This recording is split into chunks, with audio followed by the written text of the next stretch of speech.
Maintenant, un nouveau élément de données a été ajouté à notre Canva démo, registre démo du DHIS2. On a ajouté dans la première section un élément qui s'appelle nombre de cas de programmiose qui ont été vus. Donc ça, comme ça, on va avoir le nombre de cas confirmés, le nombre de cas traités sur le nombre total de cas de programmiose qui ont été vus. Et c'est également désagrégé par sexe, donc on a les masculins et les féminins. Ça veut dire qu'on va devoir ajouter dans notre script, dans la section qui a déjà ce critère de désagrégation, on va devoir ajouter simplement un nouveau élément de données. Et donc, je vais le faire.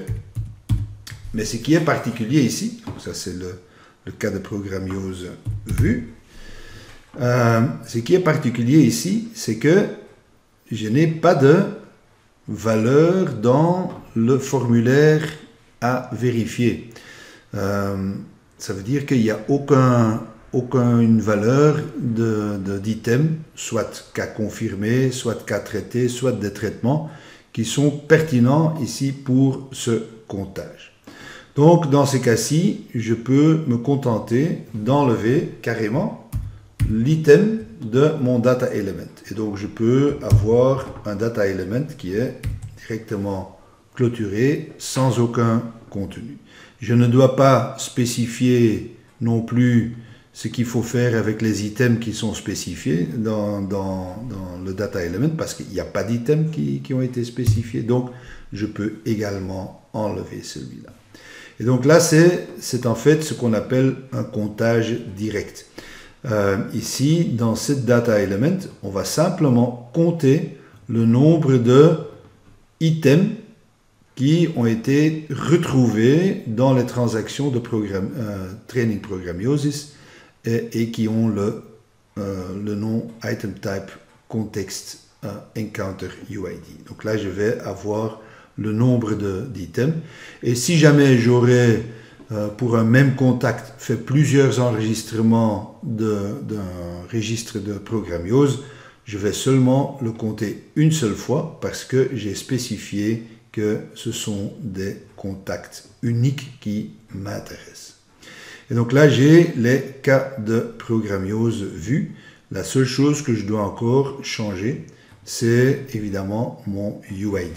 Et donc, comme d'habitude, je vais aller le rechercher ici avec système gestion, mon explorateur DHIS2, avec démo.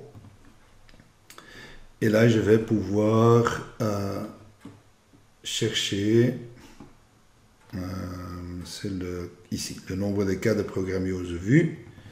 Je vais prendre cet identifiant-là pour mon script. Donc ici, voilà, je vais l'ajouter. Et donc, avec ceci, je suis sûr de compter chaque cas ou chaque enregistrement d'un registre de programmiose, peu importe le contenu qu'il y a dans ce registre. On va pouvoir tester ça, donc je vais sauvegarder ici. Évidemment, si je vais exécuter maintenant, je vais simplement avoir, je vais dans statistiques, DHIS2, je vais avoir évidemment le cas qui a déjà été enregistré, donc je devrais avoir ici un seul cas. Donc j'ai effectivement un cas de programmiose qui a été vu. Mais maintenant je vais ajouter encore un autre cas. Je vais prendre un autre patient où je vais ajouter un cas de programmiose, un registre. Oui, il me faut évidemment un contact. Je mets d'abord un contact actif, voilà. Et j'ajoute un registre de programmiose. Je ne vais pas mettre du contenu, donc ce n'est pas un cas confirmé, où je peux dire non, ce n'est pas confirmé, voilà, et ce n'est pas traité. peu importe. Je vais sauvegarder ici la fiche. Et donc, maintenant, si je vais exécuter mes statistiques, je devrais avoir, si tout va bien, voilà, j'ai un cas d'une femme, j'ai un cas d'un homme, donc j'ai 2 cas en total, mais il y en a seulement un qui est confirmé, il y en a un qui est traité. Et donc ici, peu importe le contenu de ce que j'avais dans ma fiche, j'ai quand même compté le cas de programmiose. Si j'aurais voulu avoir le nombre de cas, pas le nombre de cas, ou de nombre de cas qui ont été vus, mais le nombre de patients qui ont été vus, parce qu'un patient dans la période peut avoir consulté plusieurs fois, j'aurais dû mettre ici comme unique, j'aurais dû mettre patients. Et donc là, j'aurais eu le nombre de patients unique. Évidemment, si je le mets ici, je vais avoir le même résultat parce que pour chaque patient, il y avait seulement un enregistrement.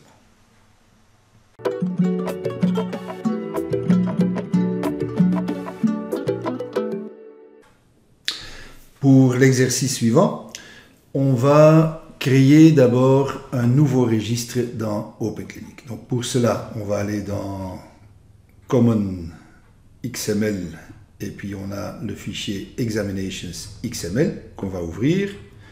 On va tout à fait en bas où on va retrouver dans User Training notre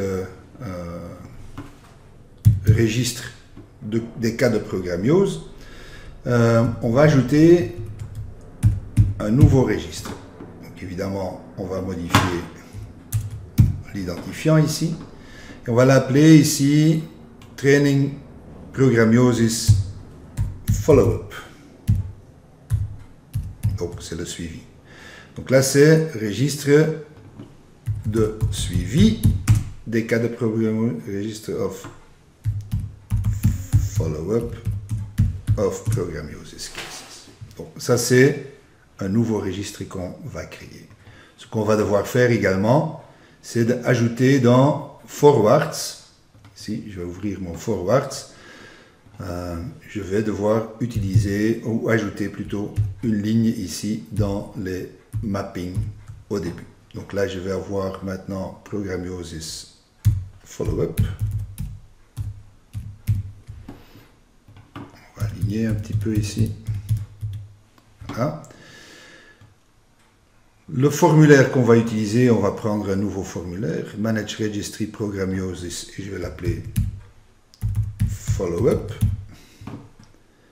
Et le droit d'accès, ça ne va pas changer, donc on va garder simplement le même droit d'accès Training. Donc là, on a également notre Follow-up, ou notre Forwards qui a été modifié. Alors, je vais devoir évidemment créer le fichier follow-up. Pour cela, on va prendre le fichier qui existe déjà. Donc, on va aller dans Training.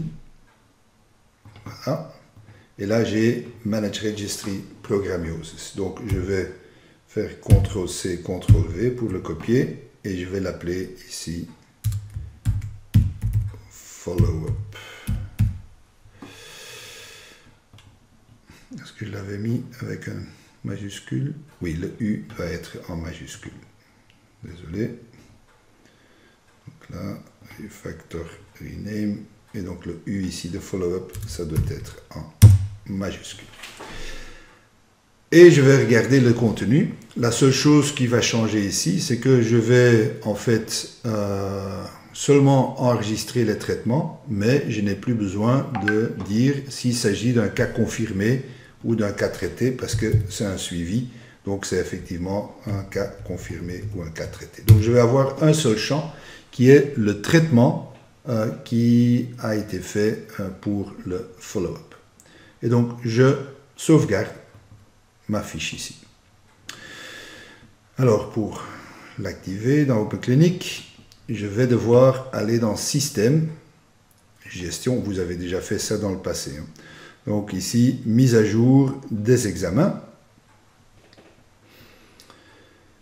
Et il va, voilà, maintenant j'ai 260 examen mise à jour. Et dans système gestion, dans gestion des examens par service, je vais aller sélectionner, bon, chez moi c'est le service clinique, vous prenez votre service et on va modifier, on va ajouter l'examen de training ici de suivi de programmiose, on va l'ajouter à notre service pour l'avoir à notre disposition. Et je sauvegarde également. Donc là, quand je vais maintenant aller dans un dossier, je veux ajouter un nouveau document, je vais également voir ici que le formulaire pour le registre de suivi des cas de programmiose est là. Je clique sur nouveau. Je vois que j'ai une erreur. Ça veut dire que j'ai sans doute fait une erreur dans mes forwards. Oui, donc c'est pas follow-up, c'est follow-up. On va corriger cela. On va refaire le chargement des examens, la mise à jour des examens. Voilà. Chercher, et maintenant ça devrait fonctionner. Voilà. Donc ça c'est mes cas de suivi de programmiose. Je dois encore ajouter ici l'item. Voilà, c'est fait. Et désormais, quand je vais ajouter un nouveau registre ici de suivi des cas de programmiose, je vais pouvoir simplement mettre le traitement. Et donc là, je mets par exemple le jus de gingembre et je vais l'enregistrer. Si maintenant je veux dans mon script de OCML, si là j'ai dit je veux avoir également, voilà, ici je veux compter le nombre de cas que j'ai vus pour la programmiose.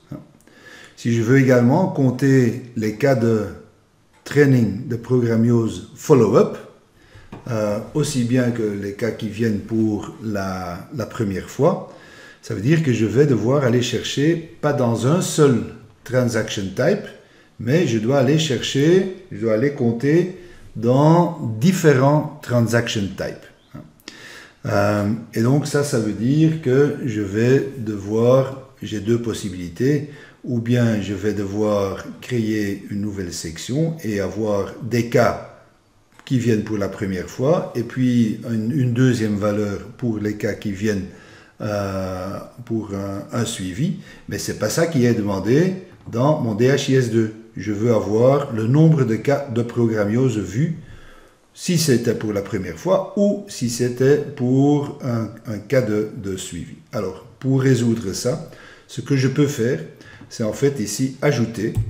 Donc avec un virgule, je peux mettre plusieurs transaction types si c'est nécessaire. Et donc là, je vais peut-être... bon, je vais devoir le mettre ici. Donc je vais mettre ici programmiosis et follow-up. Et donc maintenant, il va aller chercher pour les data elements, les éléments de données ici, dans toutes les transactions, soit programmiosis, soit programmiosis follow-up.